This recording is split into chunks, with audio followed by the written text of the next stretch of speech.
जिस तरीके से मैं वीडियो में देखा कि आप जो है बच्चों को मेडल पहनाते थे, फिर उसके बाद उनके जो है माथे को आप चूमते थे, क्या अनुभव करते थे? अपने बेटे की छवि देखते थे आप?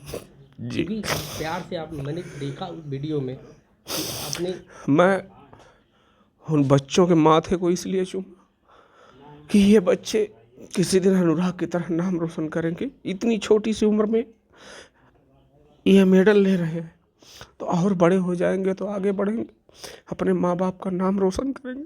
मुझे उनमें अपने बच्चे की छवि नजर आती थी, इसलिए मैंने चूमा।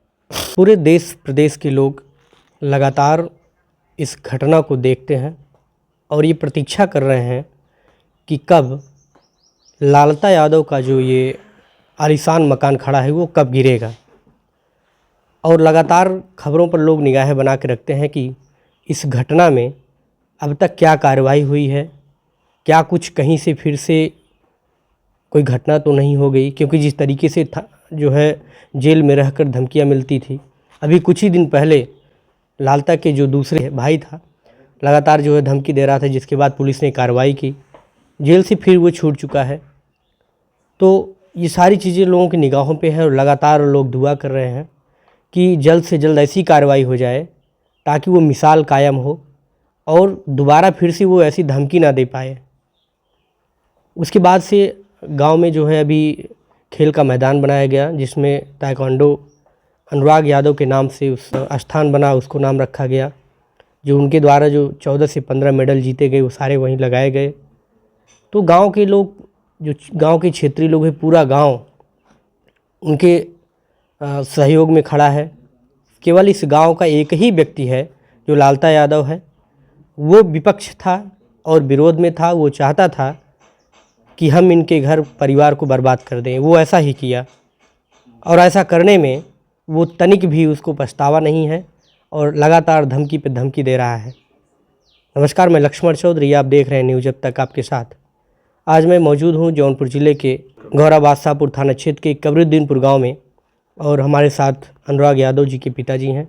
बातचीत करेंगे कि किसने ये जो मैदान बना है वो किसने बनवाया और हाल ही में जो गिरफ्तारी हुई है वो कैसे हुई थी।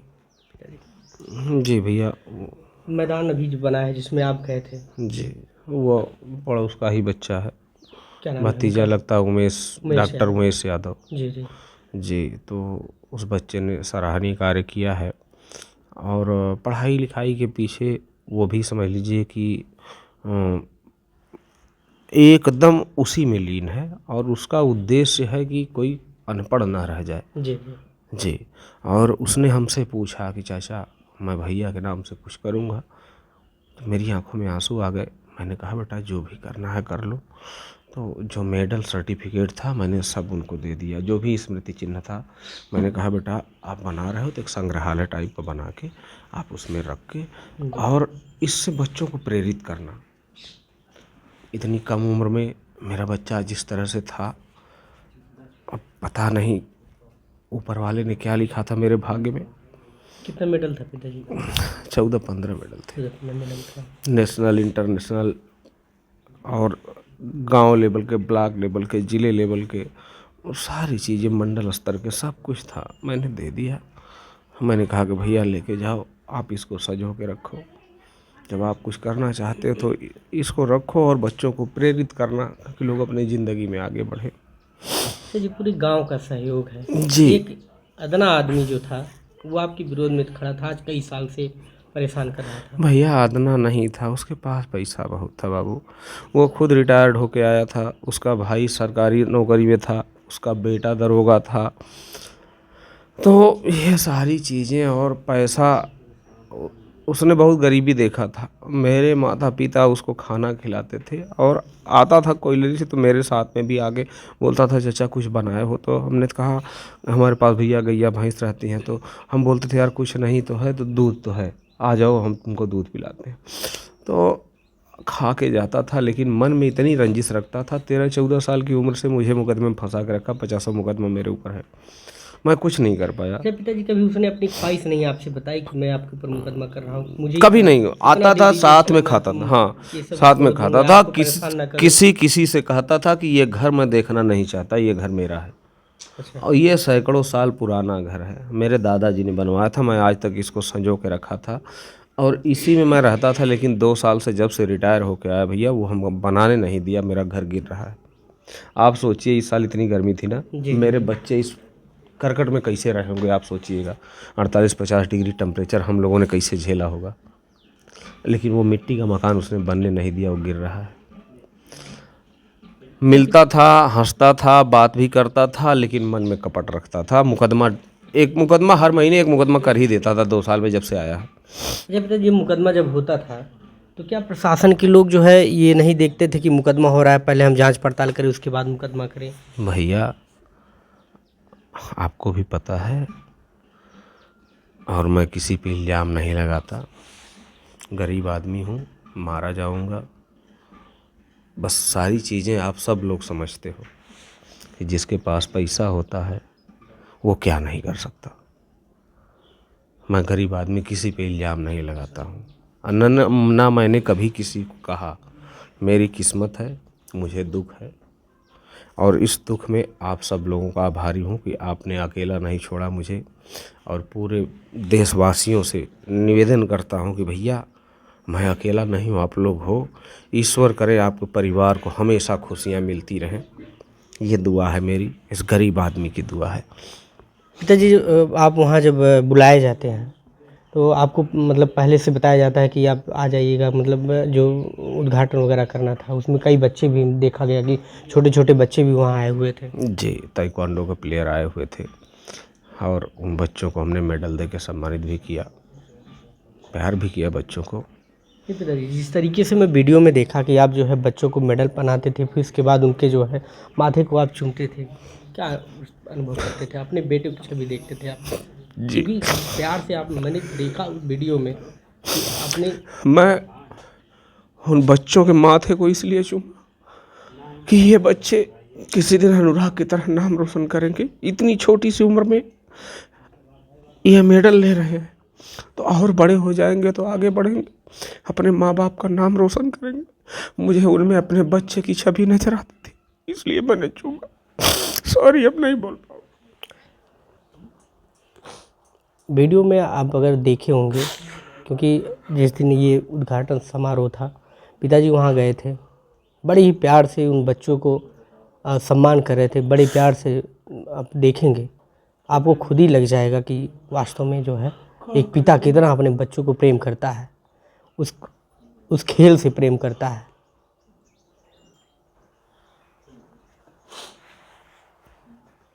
ये सब मिला करके आपकी हिम्मत का कमाल है, समझिए।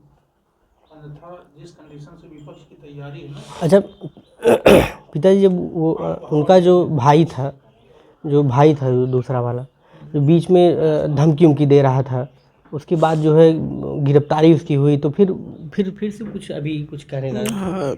भैया आया है और यहाँ तक भी आता है। रात में कई बार देखा गया, 3-4 दिन देखा गया।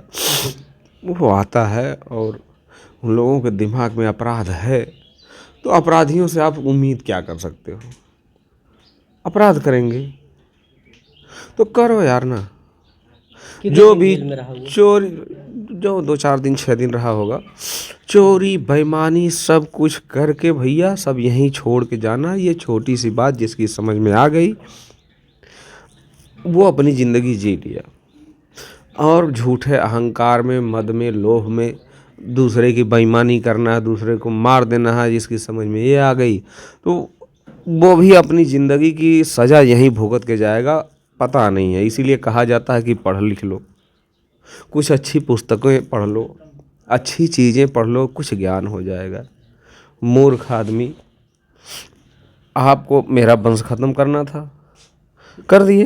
उसके बाद भी जो है अभी उसके बाद भी आज भी ये हाल है, तो करो यार ना। भाग कौन रहा है? मैं हूँ, मैं तो कहता हूँ आओ मुझे मार दो यार, मैं रो रो के थक गया हूँ। हर एक घंटे पे तो रोना आ जाता है, क्या करूँ? अभी भी आंसू बंद नहीं हो रहे हैं। पिताजी आपकी आंखें जो है, आंखें पिताजी की लाल हैं। जब भी हम कभी यहाँ आते हैं तो पिताजी जो है दिन में सोए रहते हैं और बातचीत पता चलता है कि पूरी रात में जागा हूँ, पूरी रात में जागा हूँ, आंखें एकदम लाल लाल सी रहती हैं। जी भैया, नींद नहीं आती। 1-2 घंटे नींद आ जाती तो दिन में सो लेता हूँ, या रात में 1-2 घंटे नींद आ गई सो लेता हूँ, नहीं तो बस ऐसे याद आती है, आंसू चलते हैं। तो ये आंखें लाल क्या, आंखें खराब ही हो जाएंगी। अच्छा पिताजी, जब ये कार्रवाई हुई थी उनके लड़के के भाई के ऊपर, तो किस तरह का धमकी दिया था कि आप लोग जो पुलिस नहीं, वो उसने कहा था कि किसी से कहा था, तो उन लोगों ने कहा कि चाचा आप थोड़ा बचा के रखो। आया हुआ है, मिला था तो बोल रहा था कि देखो गवाही गुजरती है, गवाह गुजर जाते हैं। इससे पहले अजयपाल शर्मा जी थे, डॉक्टर अजयपाल शर्मा, तो उन्होंने कहा था कि आप सुरक्षा व्यवस्था ले लीजिए, लेकिन मैंने हाथ जोड़ लिया। हमने कहा साहब ज़रूरत नहीं है, मैं परेशान ऐसे हूँ, मुझे दिखावा नहीं करना है कि मैं गनर लेके बॉडीगार्ड लेके चलूँ। अब जीने का लोभ भी नहीं है मुझे, जो होना होगा पूर्व निर्धारित है, ईश्वर जो चाहेगा वही होगा, हमको नहीं चाहिए। लेकिन जब इसने ये कहा तो अपनी बच्चियों के प्रति मुझे चिंता हुई, इसलिए मैंने प्रशासन से जाके रिक्वेस्ट किया और उनसे भी, पूर्व कप्तान साहब से भी कहा, मैसेज किया कि सर ऐसी ऐसी बात है। तो उन्होंने कहा कि जाइए आप मिलिए, उनसे बात होती रहती है, साहब बहुत अच्छे हैं, बहुत दयालु हैं जी। उन्होंने सारा मंजर देखा है, मेरे साथ बैठ के रोए हैं वो। कप्तान साहब भी, डीएम साहब भी, दोनों लोग बहुत अच्छे हैं, बहुत सपोर्ट किए हैं। भैया मैं आभार व्यक्त करता हूँ, आप सबका परिवार हमेशा सुखी रहे। तो उन्होंने कहा कि आप जाइए मिलिए, मैं बात कर ले रहा हूँ, आप मिल के आइए। भैया गरीब आदमी डरता है बड़े अधिकारियों से मिलने में, संकोच करता है, वहम करता है। डॉक्टर कौस्तुभ जी जब से आए हुए हैं तो उनका भी जो है कार्रवाई करने का कुछ अलग। जी जी जी बिल्कुल, एकदम स्ट्रेट फॉरवर्ड हैं। और मैं तो कायल हूँ, क्योंकि मैं सिर्फ सुरक्षा व्यवस्था के लिए गया था और उन्होंने उसको पकड़वा लिया 4 घंटे के अंदर। और ये सोचिए कि वो पकड़ा भी गया तो तमंचा लेके, असलहा लेके, कोई अपनी घटना को अंजाम दे सकता था। तो अभी छूट गया है? हाँ अभी छूट गया भैया, 2-3 दिन आ भी चुका है यहाँ। अच्छा अच्छा। 4-5 दिन पहले छूटा है, 2-3 बार आ चुका है, रात में आता है। तो हम तो नहीं, हम लोग तो सो जाते हैं, देखने वाले बताते हैं। कभी बाइक से 2 लड़कों को, 3 लड़कों को लेके आता है। और एक दिन ही होते हैं लड़के की बाहर? नहीं, वो लड़के बाहर के होते हैं जो उसके साथ में टहलते हैं। और कभी कार से आता है, स्कॉर्पियो बोलेरो से आता है रात में। और बाइक से आया था तो उसको लेके 3 लोग थे, रात में आया हुआ था लगभग 11 साढ़े 11 बजे। तो लोगों ने देखा तो बताया कि चाचा रात में आया था, 2 लोगों को लेके। और 2 बार तो बोलेरो से, एक बार बोलेरो से आया, एक बार स्कॉर्पियो से आया। और बाइक से जब आया था तो अपाची गाड़ी थी वो। तो लोग बताते हैं भैया यहाँ किसान है, शहर तो है नहीं, किसान है, कोई अपने खेत में गैया हाँकने, नीलगाय हाँकने जाता है, कोई खेत में पानी लगा रहा है, तो रात को लोग देखते हैं। और लाइट लगी हुई है खंभे पे, जी जी, लाइट लगी हुई खंभे पे, पहचान लेते हैं लोग। तो वही लोग बताते हैं। तो सिक्योरिटी आपको मिली है तो वो जैसे कैसे रहते हैं? जी जी एकदम मेरे साथ में ही रहते हैं। अच्छा जी, 24 घंटा मेरे साथ में रहते हैं। बच्चियां जाती हैं तो कॉलेज लिवा के जाते हैं, हमको कहीं जाना तो मेरे साथ में जाते हैं। तो अभी पिताजी जैसे कुछ कार्रवाई भी हुई थी, जो ज़मीन कुछ कब्जा हुआ था, तो उसमें जो है रास्ते उस्ते का कुछ मामला था? जी, उसने स्कूल की ज़मीन, ट्रस्ट की ज़मीन जो है कब्जा करके रखी थी जी 10 बिस्सा। तो उस पर कार्रवाई हुई। और चक्रोड भी 10 कड़ी का उसने ज़बरदस्ती कब्जा करके रखा था, तो उस पर भी कार्रवाई हुई।